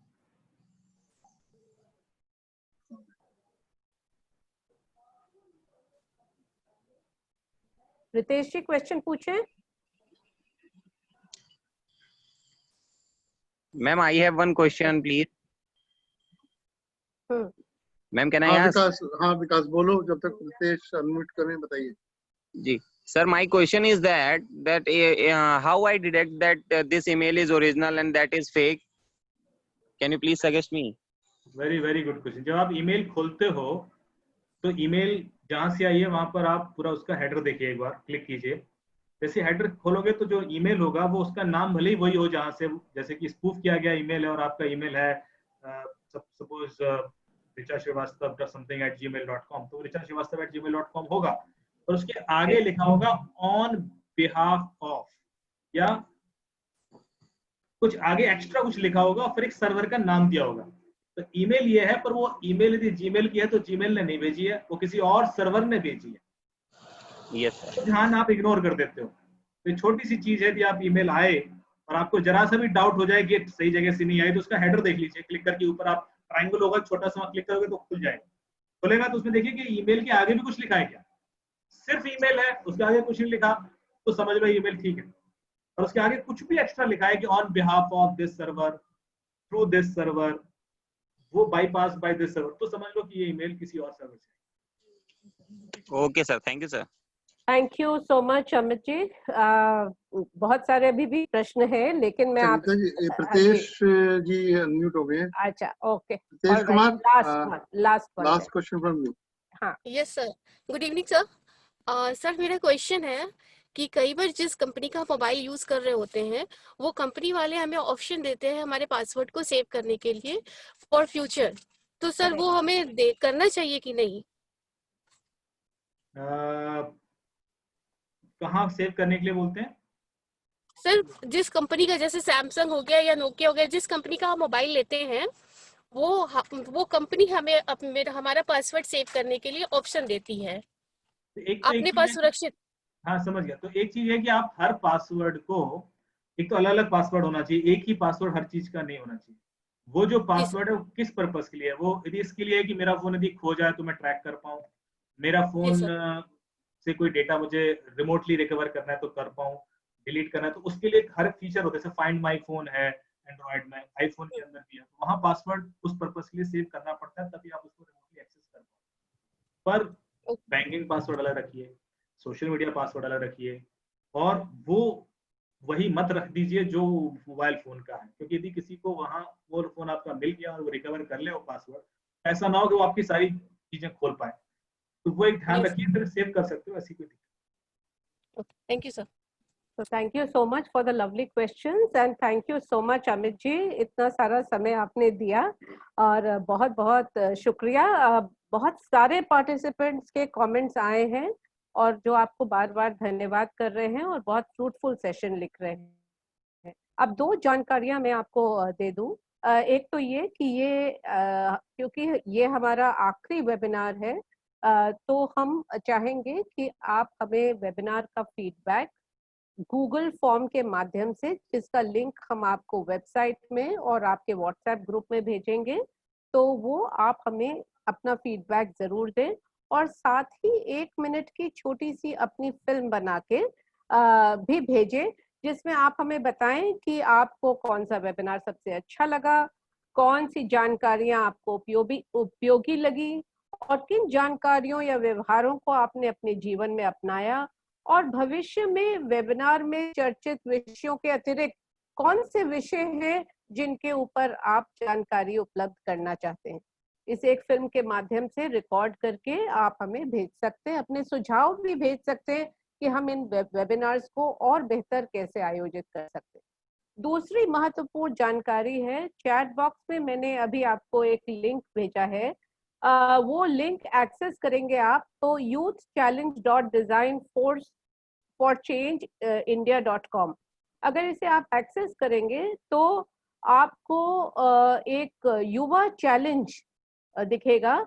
ये जनरेशन अनलिमिटेड युवा यूनिसेफ के सहयोग से आयोजित युवा चैलेंज है। इसमें आप प्रतिभाग कर सकते हैं। बेसिकली इसमें हम युवाओं से ये जानना चाह रहे हैं कि कोविड-19 के कारण विभिन्न एरियाज में जितनी समस्याएं उत्पन्न हुई हैं उनका आपने बड़े रचनात्मक तरीके से निवारण कैसे किया है, मिलजुल कर अपने पीयर ग्रुप के साथ। तो आप अपनी इंफॉर्मेशन हमें भेज सकते हैं। इसका कंप्लीट टूल किट आपको वेबसाइट में मिलेगा और ये सारी जानकारियां आप भेज सकते हैं। तो इस चैलेंज में प्रतिभाग जरूर करें। एक बार फिर मैं सभी का बहुत बहुत धन्यवाद करती हूँ। यूनिसेफ से जुड़े हमारे जितने कॉलीग्स हैं सबका बहुत बहुत धन्यवाद। अमित जी आपका भी बहुत बहुत धन्यवाद, इतना सारा समय आपने दिया और बहुत ज्यादा महत्वपूर्ण जानकारियां दी। पार्टिसिपेंट्स बहुत खुश हैं। छोटे छोटे कमेंट्स बार बार हमें देखने में आ रहे हैं चैट बॉक्स में, very useful information, very good session, can we get a recording. तो ये बिल्कुल ये संकेत मिल रहा है कि पार्टिसिपेंट्स बहुत लाभान्वित हुए हैं। यूनिसेफ से गीताली जी का बहुत बहुत धन्यवाद जिनके मार्गदर्शन में ये वेबिनार्स का आयोजन किया गया था और बड़ी सफलता से हम लोगों ने इतने सारे वेबिनार्स जिनके द्वारा बहुत महत्वपूर्ण जानकारियां पार्टिसिपेंट्स को मिली। और हमारे कॉलीग्स रिचा जी, रोली जी अमर उजाला से, नवीन जी यूनिसेफ से और हमारे साथ जितने यूनिसेफ के साथी जुड़े हैं सभी का बहुत बहुत धन्यवाद। Thank you so much. Very much, and I'd like to thank Amit ji and Professor Triveni Singh ji for a very nice and very informative webinar. And Aftab, thank you. Aftab ji, yes. I'm sorry, I missed his name. For organizing this. That was really very informative. Thank you so much, and I hope. Thank you so much. Yeah, and I hope कि संगीता जी ने जैसे बताया है, please let us know और इस तरह के webinars आप चाहेंगे, we will be very happy to organize it. Thank you very much. Thank you again. Thank you, sir. Thank you, Triveni sir. Thank you. Thank you. Thank you. Thank you. Thank you, everyone. Thank you, Aftab. Thank you, Aftab ji. Thank you so much, Aftab ji. Thank you, Naveen ji, for nice coordination. Thank you, Naveen.